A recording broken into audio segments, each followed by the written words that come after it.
Hashmap Megabytes.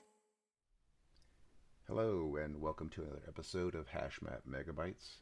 My name is David Hernser, and today I'm going to be discussing RBAC in general, and also RBAC in Snowflake, as well as give a little demo for a software tool called Snowflake Inspector, and that's created by Hashmap Inc., an NTT data company. So without further ado, let's get going. First of all, what is RBAC? RBAC stands for Role-Based Access Control. It is a security model where permissions are granted to roles and roles are granted to users based on organizational purpose. That sounds like a Webster dictionary version of that, but it's true. It's really where we want to apply roles based on positions in the company, as well as build roles that access various things inside of a database. What we really recommend as far as doing this, and best practice for this is kind of this layered approach we have delineated here. First, you'd create a business function role. And this is, say, analyst or developer, right? So you create a business function role and you grant users to that role. Secondly, you build an object function role and you grant permissions to that role to the various database objects. Then lastly, you grant the object function role to the business function role. Pretty simple. How does this look in real life? So say that we have John and Jane. John and Jane are sales analysts. So by default, John and Jane are going to have a sales analyst role built for them. Now, there may be different variations and different things that need to be viewed inside the sales area of the warehouse. For now, we're going to give them sales read. So instead of giving all the permissions directly to sales analyst, we are going to create a role called sales read and give all the various permissions we need inside that role. Then we simply grant that role to sales analyst and grant sales analyst to John and Jane. And what does this do? This kind of keeps a layer of separation, and really it should organize as the object access and business functions, versus user access. We typically think of adding users and adding permissions to users versus really it's role-based. I know you're thinking in your head, well, David, why wouldn't you just go and add John and Jane to the sales read role, right? The privilege is already assigned there. Why not just add John and Jane to the sales read role? The problem is that becomes an administrative nightmare because now I have no business role tied to it. So if I see John and Jane in 30 different roles for read, delete, or whatever they may have access, or multiple levels, how do I really know they need it? How do I know it ties back to a business function? So if John and Jane were to move somewhere in the organization, or say it's a brand new user, how do I truly know what they need? When I assign these business object or data object roles to a business function role, now I know who needs access to what. I'm saying John and Jane are analysts. Okay, I assign them the sales analyst role, and right away they have everything they need to do their job. What are the benefits of RBAC? Some of the ones that just came to mind whenever I first started building this slide is it enables efficiency. You start going from what do we think the user needs to what role does the user play in the organization. It reduces administration, like we just discussed. Instead of having the user to 50 different roles, I really put them in one role and then define what that role is. And the neat thing is for this, we can also map this to ITSM tools, right? So when someone comes into the organization, or maybe even a transfer, if we know what role they're in, it's very easy to assign their roles inside the warehouse. Compliance alignment, we always hear of different things dealing with audit. Now I can say inside the whole organization, all my security is based on roles. So if I really need to figure out who has access to what, I just have to see what role they're in. A lot easier to audit this. And of course, increased security. I don't have a tremendous amount of roles that are just everywhere or users with access to everything everywhere. I know the access. And this really limits insider threats and other security vulnerabilities. And the list goes on and on. Again, there's probably 20 to 30 different benefits or more for RBAC. This is just a few of them. So RBAC and Snowflake, you see, have no access for you. For those of you who watch Seinfeld and know the soup guy, no soup for you. This is no access for you until you're granted a descendant role of one of these.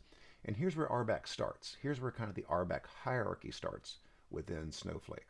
At the very top level, we have account admin. And I say only account admin stuff, please, or only account management stuff, please. And really because this role deals with the day-to-day management of the account. This role, by best practice, this role really should not be used to build anything inside the database except for account-related stuff. Next, we have the security admin, and this is just like it sounds, and also the user admin ties into this as well. But the security admin really deals with creating users, creating roles, assigning users to roles. It's the security aspect of what happens within your account. And lastly, we have the sysadmin. Of course, stands for system administrator, right? So you're able to create databases, tables, views, uh, assign privileges to those roles, and grant those roles to various users. And next, you're going to see we have, so that's those three make up truly the first two stages of the RBAC hierarchy inside of Snowflake. Now you'll see underneath that I have custom roles, and it's the bullet point inside. The reason that's there is it kind of goes along with the ghosts. That's right below that. And custom roles, as you build these custom roles inside, they really should always, no matter where they are in the hierarchy, they should always roll back up to the sysadmin role. And the reason that is if you get to a point where you have a lot of roles, or even roles that don't roll back up to sysadmin, remember a lot of these roles may have create privilege, they may have grant privilege, because you have various people doing various actions within the organization. If the roles do not roll to sysadmin, then the sysadmin technically loses the governing ability of those roles, loses the ability to operate on those roles. So with these ghost roles, we don't want them in the system. We want those to be gone. So how do I view RBAC inside Snowflake? Let's go take a look. So we're going to jump over to the Snowflake UI. If I can get over, there we go. All right, the Snowflake UI. So one of the first things I want to talk about in the Snowflake UI is this Snowflake database, and more importantly, the account usage schema inside here. The Snowflake database and account usage has a wealth of information all about the account, from the databases, right, to the, like we're talking about data, the grants to roles and grants to users, with the two primary views we're going to use today. Your load history, right, pipes, everything, roles, your query history, everything's inside here.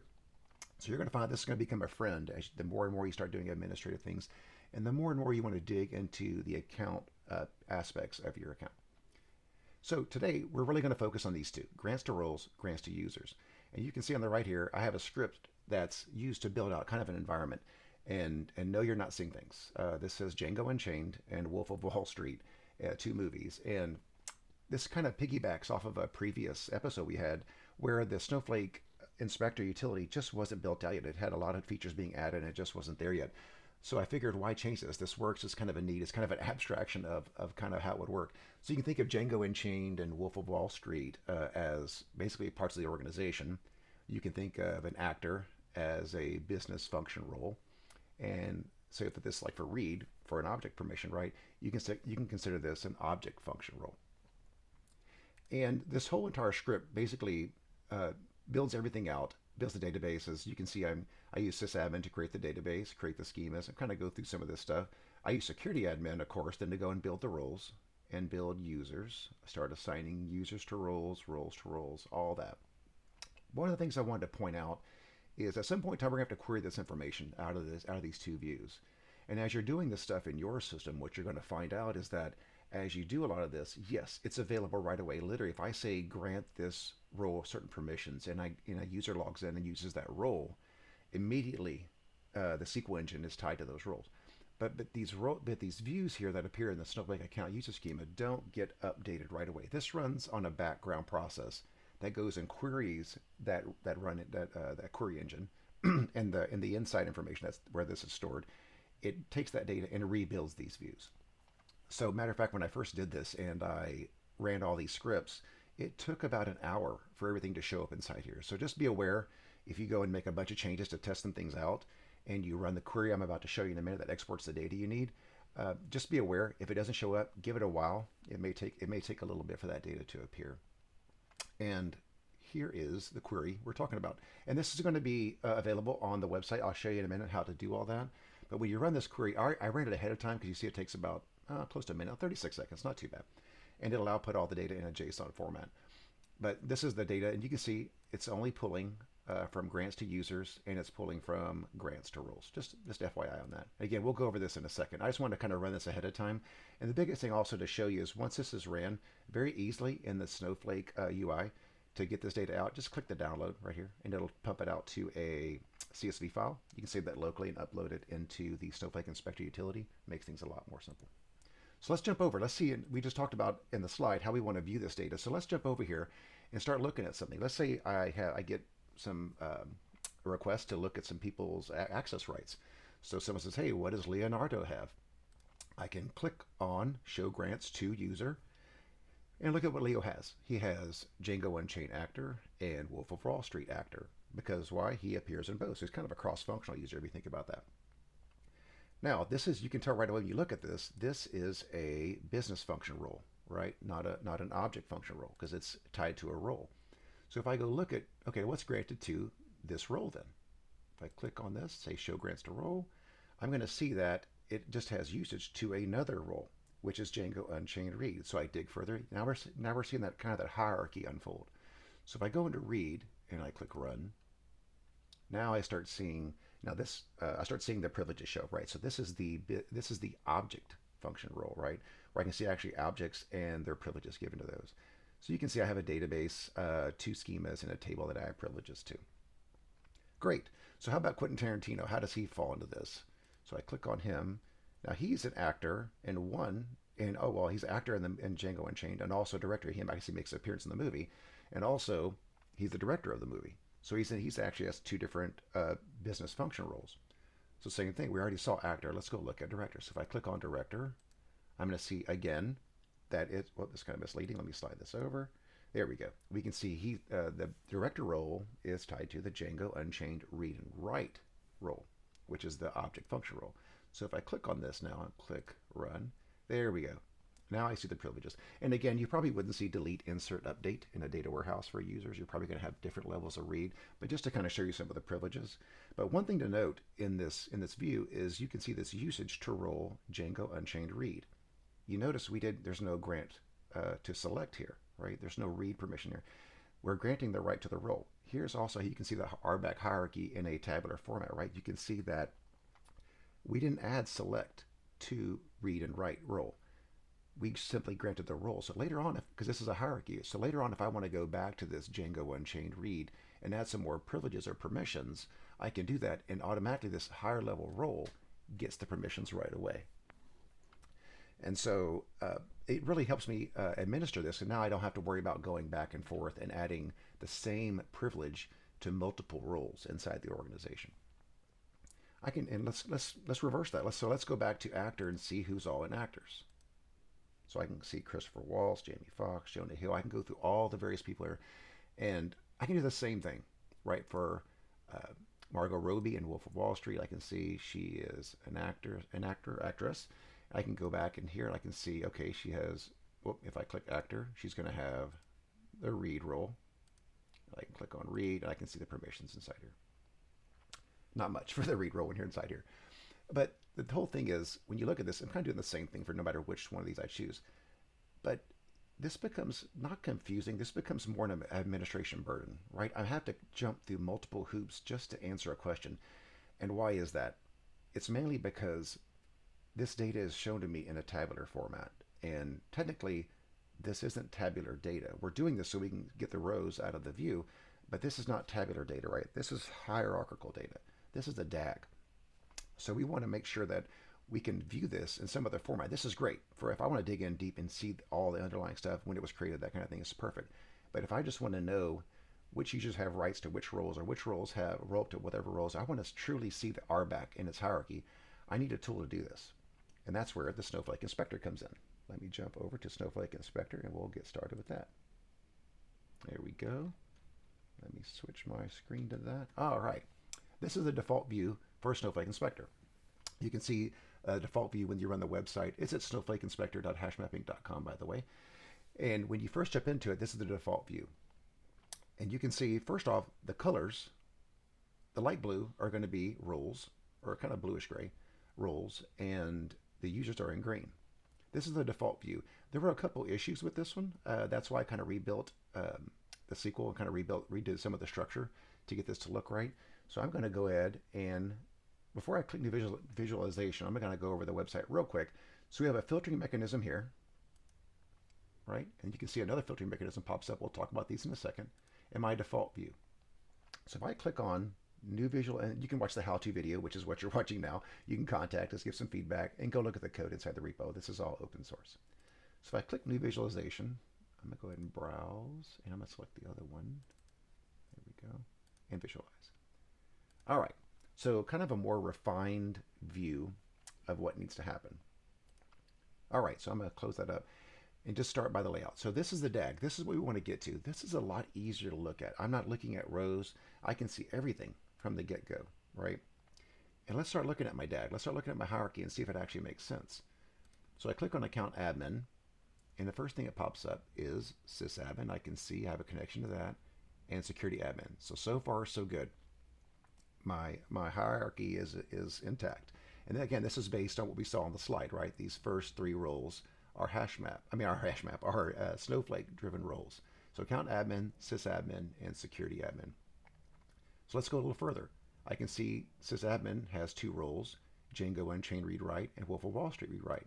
And here's the other two roles we were describing a while ago, kind of those parent roles, those top level roles in our RBAC hierarchy for our demo purposes here today.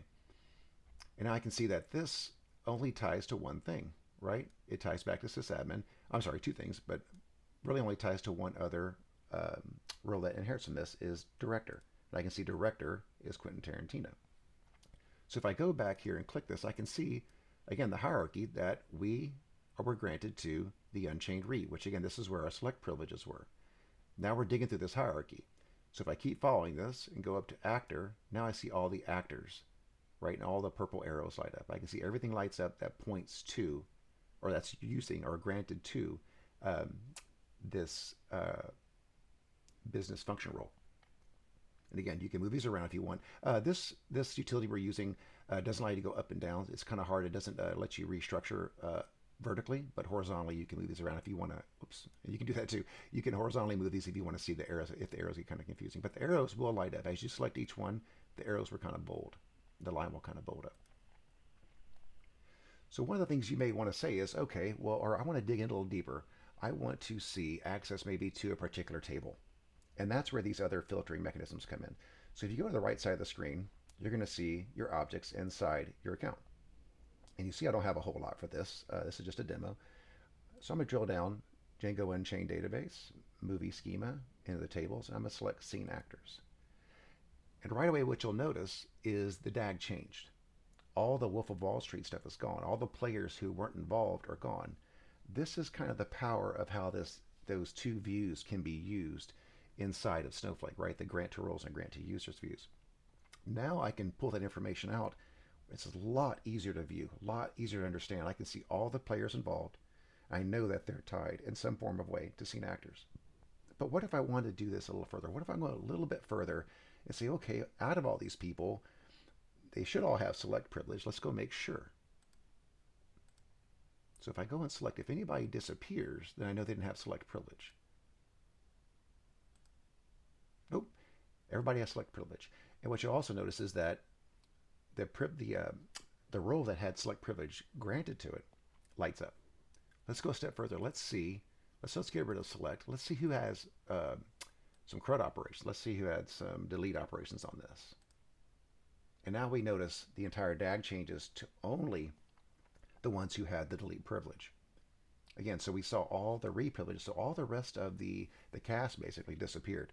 Only the director, right, was granted the read-write permissions.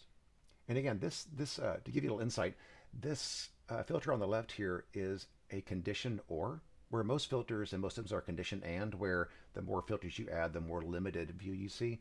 This one is expanded. It's a condition or, where it expands the view. So if I come back here and I want to add insert, for example, well, that's right, nothing will change because insert, update, and delete were added to this one. But let's say I want to go ahead and add select back. There we go. Everything kind of defaults back to where it was before. So let's take these out. Tell you what, let's show the next thing. Let's take these two out so I can see everything had select view. What if I come back over here once this privilege is selected? What if I choose database? You'll notice the DAG disappears. And the reason it does is because, think about the data, think about how databases work. I cannot have select privilege on a database. I can have select privilege on a table or a view, but I can't have it on a database. And so this, if you're ever playing with this utility and you do something over on this side and all of a sudden your DAG disappears, it's probably because it's not allowed. That privilege is not allowed on the actual object or the object type that you selected over here. So I really urge you to get in here and play around with this and get your feedback and actually look at your, drag in, run this query over here and actually pull in your data, run this query, You can copy it to clipboard and run it. You're going to have to run it as an account admin. I forgot to mention that a while ago. Unless you have roles already that have access to the account usage schema, then that's fine too. You can change this if you want to. But you can copy it to the clipboard, go right in your Snowflake worksheet, bring the data, or, export the data, re-upload it here, and play with this. View it. Of course, yours will probably show up like this, right? You can zoom in and out. Yours will probably show up as a very huge, what do you call it, view initially. But again, you can zoom, you can click, and again, you can go to the various objects you want to limit this. But give it a try. Give it a whirl.